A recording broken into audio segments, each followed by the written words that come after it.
I want you to think about something for a minute. Imagine you leave a meeting and it went well, but you feel a little off. You feel like something didn't go right.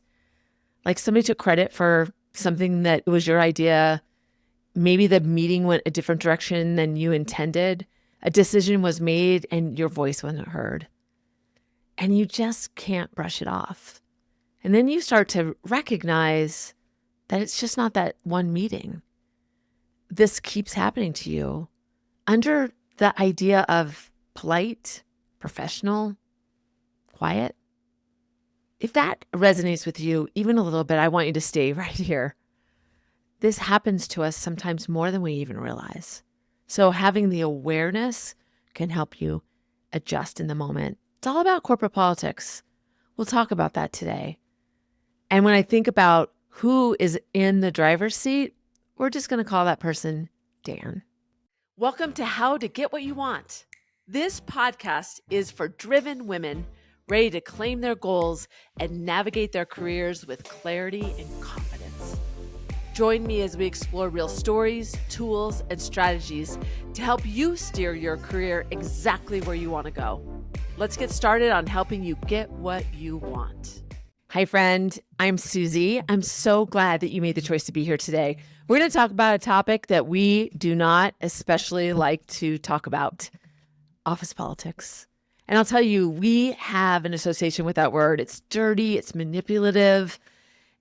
It's somebody that does things that does not have integrity. And we don't want to have anything to do with that. But I have to tell you, just by saying, I don't play office politics, you're taking a position. You're discounting that this happens. I actually have an executive who welcomes people using that term, saying to each other, let's think about the politics here. How do we maneuver the politics? So how do we see this differently? So today I'm going to reframe it for you so that you don't think about it as inherently toxic. It really is. Good office politics is all about influence. And it's being self-aware and situationally aware. It's understanding how you show up, and it's understanding what the room needs in those moments. They work together. Situational awareness is reading the room. It's seeing what's beyond the table. It's understanding what's important to others. It's being aware of the power shifts.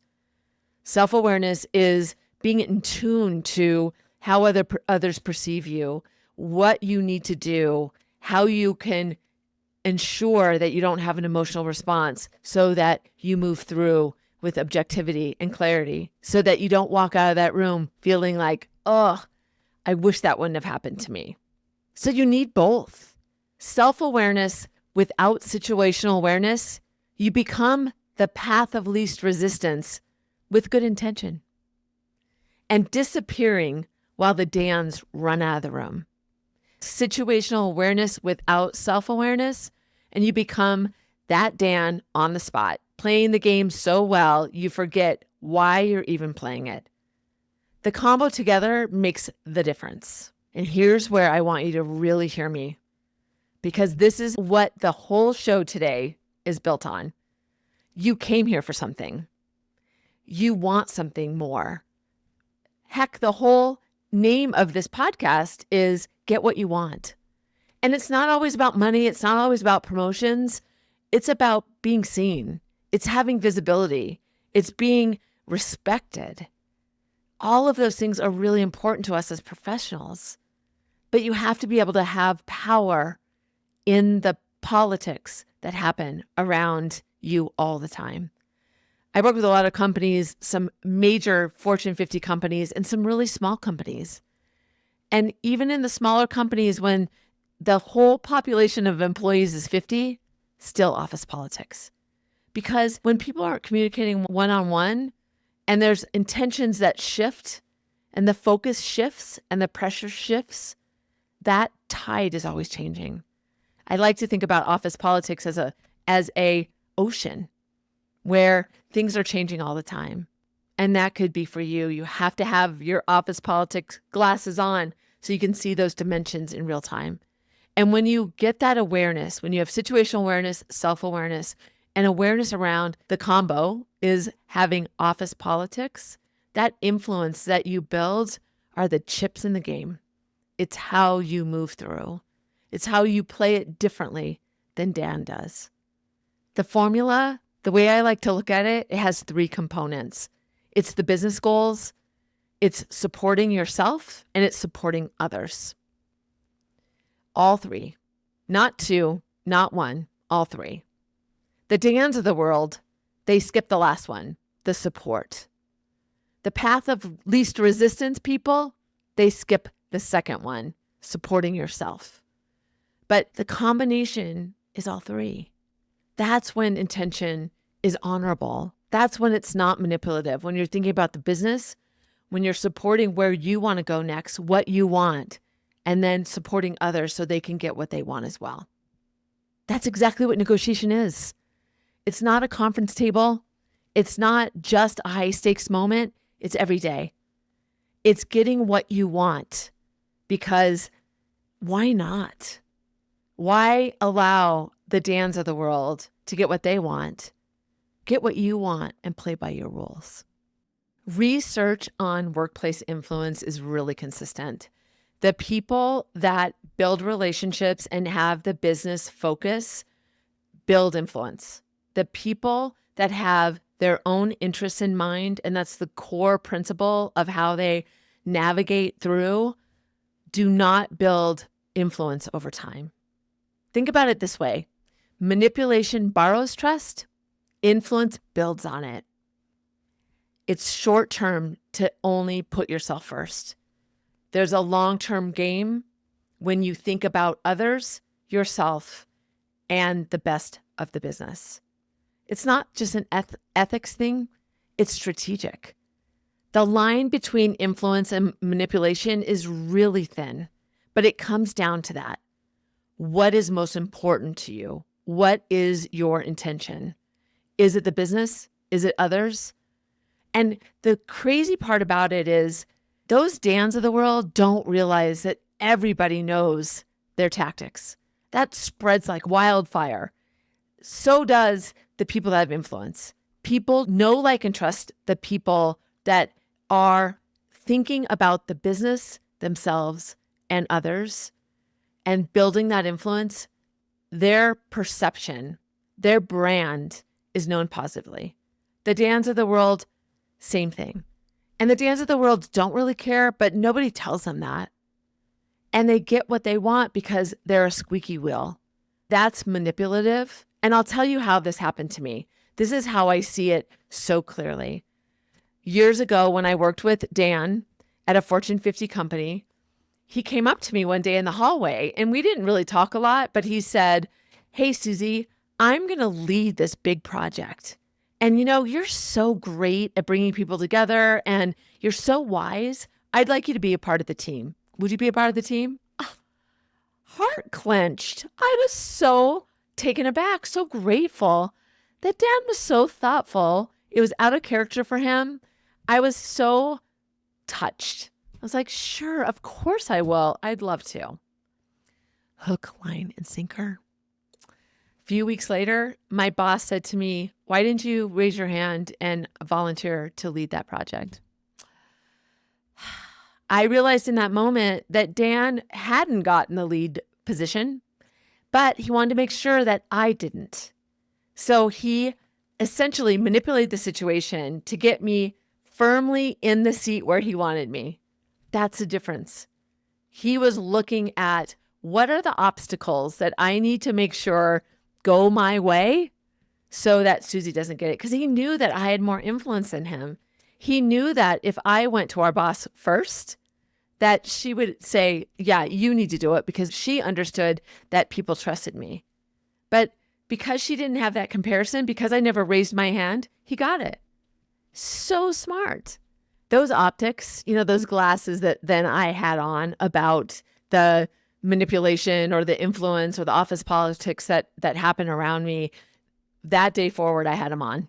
What came to mind for me was a recent client that was talking to me about one of her colleagues, not even somebody in her direct business unit, but outside of that, they worked together quite often, but they had a very different role from one another. And she held all the services or holds all the services for the organization.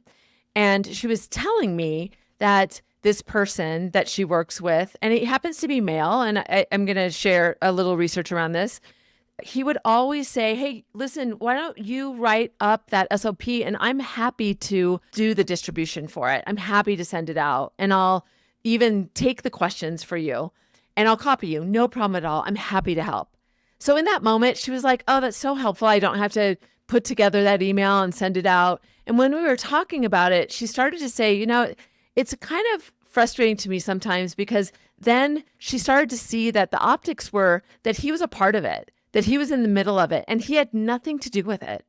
He was just using that platform that he had to send that out. And even though people, if they sat back and would go, oh, that's really her area of the business, not his, that email, because it came from him, he kind of got like a little of the credit. That's really true. That really, really happens. So her and I talked about it and I gave her some confidence around that this was happening. And it was really eye-opening to her. It almost made her really frustrated because this has been happening for a while. And other things that were like that, where when it was comfortable for him not to copy her on something that was really important to her being a part of, or she could answer quickly on email, he would not include her on the CC. And then when she would find out about it and would say to him, why didn't you? Oh my gosh, I just forgot. I didn't mean to. Apologies. Because he knew that if she was on it, she would be able to have the spotlight. She would look good because she could answer the question. So what she would find out about it is he would ask what the answer was so that he could take credit for it. So I could get all wound up about this because I hear about things like this and it makes me so frustrated because she didn't see it. She started getting annoyed by it, which started to open up her eyes. So what we did was she didn't change her character. She didn't become like somebody that was awful. She just started saying when he would say that, she would go, no, I'm fine. I'll send it out. This really comes from my area of the business. And that way it makes it easy for people to be able to ask me questions. So I really want to do that. And I'm challenging myself to be a lot more integrated into the business so that people understand how I can support them. It disarmed him because he couldn't come back and say anything differently. And she also told her boss so that she knew if he backdoored her at any moment, because he was also famous for that too, that she would have her back. So it's really important. And the reason I wanted to make sure that you were clear about this was a woman and it was a man, and I'm not saying that all men are this way. I work with so many amazing men that are supporters of women. So I don't want this to be a gender thing, but the research does show that this is a pattern with women. They don't recognize it, and that credit is pulled from them. So I want you to have the optics around seeing if this is happening to you. It can be subtle. It can feel like support. It can feel like somebody that's helping you out. And while even that might not be intended to be manipulative, think about how you need to get what you want by making sure that you're getting credit for what you do, what your team does. So is that happening to you? Think about that politeness. Think about those subtleties. Start being an observer of what's happening around you. Let me give you 3 tips. Tip 1 is making your intention visible. Don't just have good intentions. Let people see them. Say them out loud. Say them repeatedly. I built relationships over time. People who build influence have the long game. The reason I got things done is I did those 3. Remember that formula? I had the business goals in mind. I supported myself. I understood my value. I didn't just show up, I was seen. And I supported people around me. That built influence over time. And it was a steady mathematic equation that continued to grow. It allowed me to have different opportunities. It allowed me to have a voice in the room. I was able to get what I want. Dan had 2 of those. He supported himself really well, and he knew the business goals. He knew when to attach those. Those two didn't do that much for him because he didn't support other people. And I will say he supported his team great. He made sure that they had the compensation they needed. He made sure that they got the benefits. He satisfied their needs because that benefited him in the long run. But he didn't support out. He didn't look out to his colleagues. He didn't think about how he could support others. And then the other side, the people that get steamrolled, they know the business and they support others, but they forget about themselves. Don't be the path of least resistance. That was another light that was turned on for me in working with Dan. Thanks again, Dan. Is that when you don't advocate for yourself, it's easy for people to just overlook you. They would say, oh, Susie won't care. Susie doesn't advocate for herself. She'll just take what's given to her. That's being the path of least resistance when you don't advocate for yourself. People don't live in your head. Make sure that you're making your value noticeable consistently, not annoyingly, but when it's useful. Okay, tip 2 is read the room before you respond, especially when emotion was involved. Flattery gives you fog. Somebody makes a move, especially if it's somebody you don't have high trust with, take a beat. Let there be pause. When you pause and apply silence, that shows confidence. It allows you to think clearly. So what can you do to allow that to happen for you so that you can understand what's going on around you? You may need to ask for a little bit of time to think about it. And then over time, that amount of time, that amount of space you need, it will shrink. But giving yourself time, that actually is such a great negotiation strategy. My friend Michael, who is a negotiator, always asks for time whenever there's a decision that's important to him. So when you get what you want, think about inserting time and giving yourself the ability to really have that situational awareness, having self-awareness. And then, as I mentioned, it will get better over time. You'll start to see it without having to give yourself that much space. The third tip is to check your own focal point. Think about in the decisions, in the meetings that you're in, am I thinking about the business? Am I looking about how I can provide value and have I articulated that? And then who can I support in this? Who can I bring along with me? When you have those three and you focus on that focal point, that just becomes an automatic as well. So start to be an observer of how you process things and how you come to decisions, what questions you ask, how you show up for a meeting. Really prepare for that so you know that those three components, that combination, are being leveraged in every move that you make, in every meeting that you attend, so that you will be building that influence over time. So here's your challenge. Take one of those tips and put it into practice. In 72 hours, if you just listen to this and you do nothing, it was just entertainment. Thanks for being here. I want you to take action. Make something tangible for you. Start watching your focal point. Think about, are you looking at it with all those three things in mind? The business, advocating for yourself, and supporting others. That's the key ingredient. Be an observer of others. Start to notice the people that are the Dans around you. Name them Dan. They'll never know. They don't have the context of this. Don't invite them to listen to this episode. That way, they'll never know. Call them Dan. And then really think about you observing what's going on around you about politics and thinking about it differently. Don't look at it in a negative way. How can you look at it as, this is just the way decisions are made. This is how people get things done together. This is how I get what I want. Office politics isn't working against you. It's working for you. And that's not a promotion, just more money. Getting things like that. It's being aware of your footing in your role. It's having people that will support you when you need it. Influence and building that and being aware of that are all the things that make just going to work more enjoyable. And that could be getting what you want.